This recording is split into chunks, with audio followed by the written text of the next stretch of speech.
ధనుర్మాస శుభాకాంక్షలు తెలియజేస్తూ అసలు ధనుర్మాసం అంటే ఏంటి, ఆ ధనుర్మాసం విశిష్టత ఏంటి, ధనుర్మాసంలో ఏం చేయాలి, మహా విష్ణువుకి ఆ ధనుర్మాసం ఎందుకంత ప్రీతికరం, ఈ విషయాల గురించి మనందరికీ కూడా తెలియజేయడానికి మనతో ఉన్నారు ప్రముఖ ఆధ్యాత్మికవేత్త, ఆర్ష విద్యా తపస్వి, శ్రీ శృంగేరి మహాసంస్థాన ఉభయ తెలుగు రాష్ట్రాల సంచాలకులు, ఆది శంకరాచార్య భక్త సమాజ వ్యవస్థాపకులైనటువంటి బ్రహ్మశ్రీ పసర్లపాటి శ్రీనివాస బంగారయ్య శర్మ గారు. నమస్కారం శ్రీనివాస బంగారయ్య శర్మ గారు. నమస్కారం అమ్మా. ధనుర్మాసం విశిష్టత ఏంటి, అసలు అత్యంత ప్రీతికరం విష్ణువుకి అని చెప్పి అంటూ ఉంటారు. మరి ఆ మహావిష్ణువుకి అత్యంత ప్రీతికరమైన ఈ ధనుర్మాసంలో వచ్చే విశిష్టతల గురించి ఏం చేయొచ్చు అంటారు, ఇవన్నీ కూడా తెలియజేస్తారు. ఈ ధనుర్మాసము అనేది చాలా ప్రత్యేకమైనది. సాధారణంగా మనం అందరం చాంద్రమానం ప్రకారం ఏవైనా కార్యక్రమాలన్నీ చేసుకుంటాం. కానీ ఇది సూర్యుడు ధనురరాశిలోకి ప్రవేశించినప్పుడు వచ్చేటటువంటి పండగ. అంటే సౌరమానానికి సంబంధించినటువంటి క్యాలెండర్. మంది చాంద్రమానం, సౌరమానం. ఈ సూర్యుడు ధనురరాశిలోకి వెళ్ళినప్పటి నుంచి ఒక ప్రత్యేకమైనటువంటి వ్రతాన్ని గోపికలు ఆచరించారమ్మా. పూర్వం ఏమి చేసేవాళ్ళంటే కాత్యాయని అమ్మవారికి ప్రత్యేకంగా వ్రతం చేసేవారు. శ్రీకృష్ణునికి అండి. కృష్ణుడు మాకు భర్తగా లభించాలి అని కాత్యాయని అమ్మవారి కోసం వాళ్ళందరూ వ్రతాలు చేశారు. సాధారణంగా ఇవాళ రేపు శైవమని, వైష్ణవమని, ఇది విష్ణుమూర్తికి సంబంధించిందే అని, ఇది శివుడికి సంబంధించిందే అని ఇలా కొట్టుకుంటూ ఉండేటువంటి రోజులు. కానీ శంకరాచార్యుల వారు ఈ కొట్లాటలన్నీ పోవాలి అనే ఉద్దేశంతో, నాయనా విష్ణువుని కొలుస్తావా, శివుణ్ణి కొలుస్తావా, అమ్మవారిని కొలుస్తావా, గణపతిని కొలుస్తావా, సూర్యుడిని కొలుస్తావా, లేకపోతే సుబ్రహ్మణ్య స్వామిని కొలుస్తావు, నువ్వు ఎవరినైనా కొలుచుకో, కానీ మిగతా వాటి మీద విద్వేషం వద్దు, అన్నిటినీ సమానంగా పెట్టుకొని జాగ్రత్తగా నీకు ఇష్టమైన మూర్తిని ముందర పెట్టుకొని మిగతా అన్నీ కలుపుకుంటూ ముందరికి వెళ్ళాలి, ఇలా ప్రయాణం ఉండాలని శంకరులు చెప్పారు. ఇది గోపికలకు తెలుసు. ఈ మధ్యకాలంలో జనాలకు ఇబ్బంది. కానీ వాళ్ళందరూ చేసిన వ్రతం ఏమిటి? కాత్యాయని అమ్మవారి వ్రతం. కాత్యాయని అమ్మవారు అంటే ఎవరు? గౌరే కదా, పరమేశ్వరుడి యొక్క సతి. కాబట్టి ఆ కాత్యాయని అమ్మవారి యొక్క వ్రతాన్ని వాళ్ళు చేయడం వల్ల కృష్ణుణ్ణి వాళ్ళు పొందారు అనే దానికి గుర్తుగా ఈ సంక్రమణం నుంచి చక్కగా ఇల్లంతా ముందే పొద్దున్నే లేచి శుభ్రంగా అంతా పేడతోటి అలుక్కోవడం. అక్కడ కాత్యాయని స్వరూపం కదా అనుగ్రహించింది.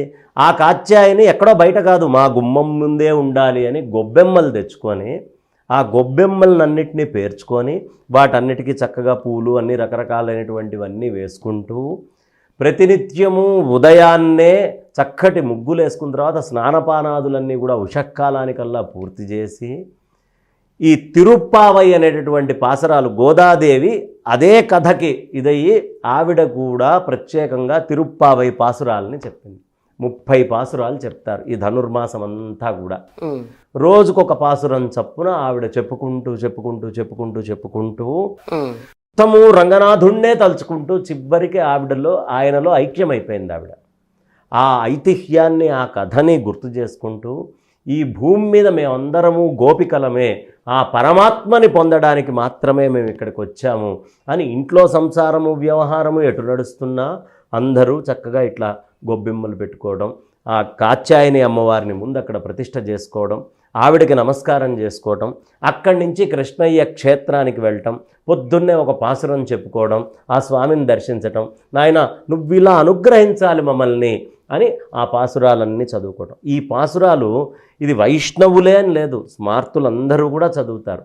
ఎందుకు అంటే గోదాదేవి ఆవిడ ఒక ప్రమాణంగా ఇది చేసుకోవాలి అని చెప్పింది.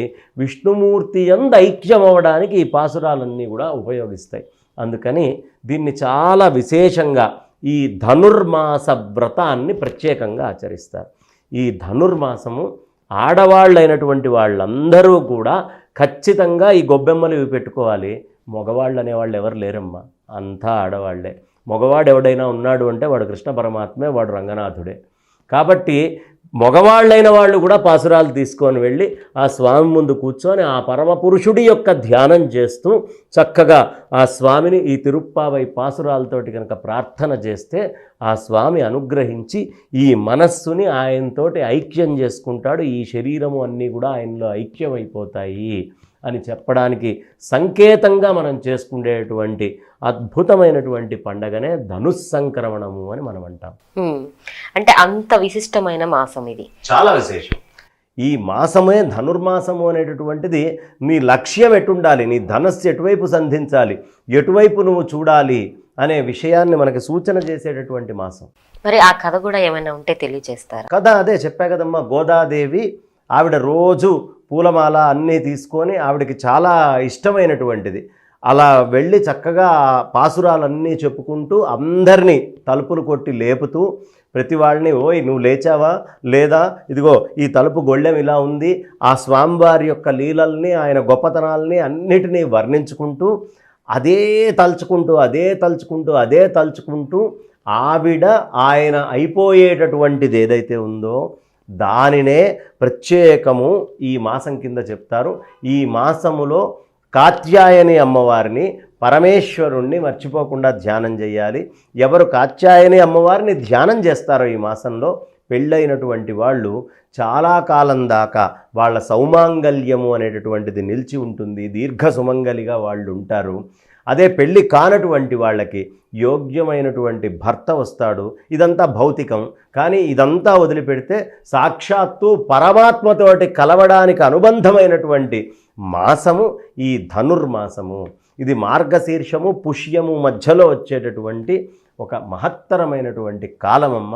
అంటే మన గొప్పతనం ఏమిటి అంటే ప్రతీది మనకి గ్రహాలతోటి అనుబంధమై ఉంటుంది.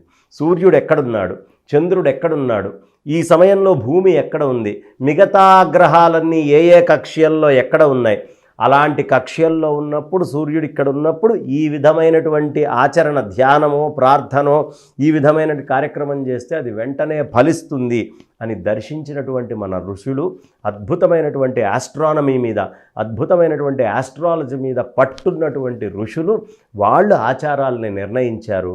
ఆ ఆచారాల్లో ఈ ప్రత్యేకత ఏమిటంటే కాత్యాయని అమ్మవారిని తలుచుకోవడం, ఆ వెంకటేశ్వర స్వామో రంగనాథుడో ఆ కృష్ణయ్యో ఆ రామచంద్రమూర్తో వాళ్ళని తలుచుకుంటూ వెళ్ళాలి. అయితే రాముడి దగ్గర కంటే కూడా ఎక్కువ కృష్ణయ్య దగ్గరికి, రంగనాథుడి దగ్గరికి, వెంకటేశ్వర స్వామి దగ్గరికి ప్రత్యేకంగా వెళ్తారు, తరిస్తారు అందరూ ఈ పాసురాలు. అదేవిధంగా అండి మీరు అన్నట్లుగా గౌరీదేవికి మీరు అన్నట్లు కాత్యాయని వ్రతం అనేది ఏ విధంగా చేసుకుంటారో తెలియజేస్తారా? ఈ కాత్యాయని అమ్మవారి యొక్క వ్రతము ఆచరించడానికి ఒక సంకల్పము, దానికి చేసేటటువంటి పూజా విధానము అన్నీ కూడా ప్రత్యేకంగా వాటికి రాయబడి అది ఒక బ్రహ్మగారిని పిలిచి ఒక శుభముహూర్తాన కాత్యాయని వ్రతం కింద చేస్తారు. లేకపోతే కాత్యాయని అమ్మవారి యొక్క క్షేత్రానికి వెళ్ళి ప్రార్థన చేసి ఈ ఆవు పేడ, ఏ పేడ పడితే ఆ పేడ తెచ్చుకోకూడదమ్మా, ఆ ఆవు పేడని మాత్రమే తెచ్చుకొని చక్కటి రంగవల్లులు దిద్ది ఆ రంగవల్లుల్లో ఈవిడ్ని అమ్మవారి కింద పెట్టి దాని చుట్టూ ప్రదక్షిణం చేసుకొని ఆ తర్వాత అది ఎవ్వరిని తొక్కనీయకుండా అత్యంత పవిత్రంగా కాపాడుకుంటూ అమ్మవారిని ప్రతి అంగిటి ముందు తీసుకొని వచ్చి ప్రతి వీధిలో ప్రతి వాకిట్లో అమ్మవారిని తీసుకొచ్చి ప్రతిష్ఠ చేసి రకరకాలైనటువంటి పూలు పండ్లు అక్షతలతోటి అర్చించి ఆవిడ చుట్టూ ప్రదక్షిణాలు చేసుకొని కొంతమంది పాటలు కూడా పాడుకుంటారు. ఇలా పాడుకుంటూ ఆ ప్రదక్షిణాలు చేసుకుంటూ చేసేటటువంటి వ్రతాన్నే కాత్యాయని వ్రతం అంటారు. దానికంటే ముందు మొదటి రోజు కొద్దిగా పూజా భాగం ఉంటుంది, అది ఏ బ్రహ్మగారిని పిలిచినా చక్కగా చేసి పెడతారు. చాలా చక్కగా తెలియజేశారండి. ధనుర్మాసం అంటే అందరికీ కొద్దిగా తెలిసే అవకాశాలు ఉంటాయి, కానీ ఇంకా కూడా తెలుసుకోవాల్సింది కూడా చాలా ఉంటుంది. మీ మాటల్లో చక్కగా అమ్మవారిని పూజించుకోవాలని చెప్పారు. అలాగే శ్రీకృష్ణ పరమాత్మని అంశాలను ఏ విధంగా అయితే వారిని అంతగా వారిని ధ్యానించాలో, పెళ్లి కాని వారందరికీ కూడా ఆమె ఎట్లా అయితే గోదాదేవి పూజ చేసుకుని పాసురాలు చదివి ఐక్యం అయిపోయారు, ఇవన్నీ కూడా చక్కగా తెలియజేసిన ధన్యవాదాలు. ధన్యవాదాలు.